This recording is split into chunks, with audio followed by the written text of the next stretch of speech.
ஒரு பெரிய காட்டில் ஒரு நரி, ஒரு குரங்கு இருவரும் நல்ல நண்பர்கள். அந்த காட்டில் சிறு சிறு விலங்குகள் வாழ்ந்து வந்தன. மான், முயல், நரி, குரங்கு. நரியும் குரங்கும் எப்போதும் சேர்ந்திருந்தன.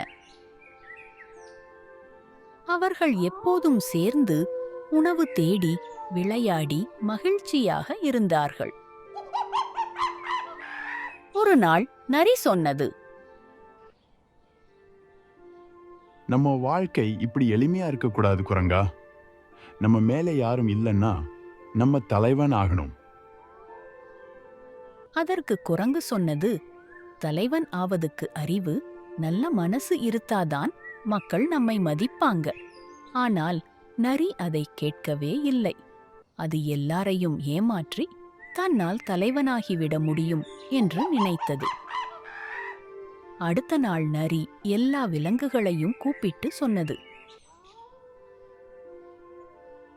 நான் தான் உங்களுக்கான புதிய தலைவன். என் புத்தி எல்லாரையும் விட சிறந்தது. விலங்குகள் அதிர்ச்சியடைந்தது. ஆனாலும் பயந்ததால் யாரும் எதிர்த்து பேசவில்லை. சில நாட்கள் ஓடியது.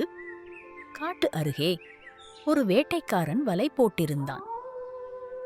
நரி அதை பார்த்தும் தன் அறிவை காட்ட ஆசையால், அந்த வலையை நான் கிழிக்கிறேன் பாருங்க என்று சொன்னது. மற்ற விலங்குகள் வேண்டாம் என சொல்லியும் நரி கேட்கவில்லை.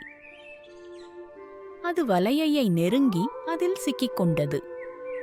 மற்ற விலங்குகள் பயந்து ஓடி சென்று விட்டது.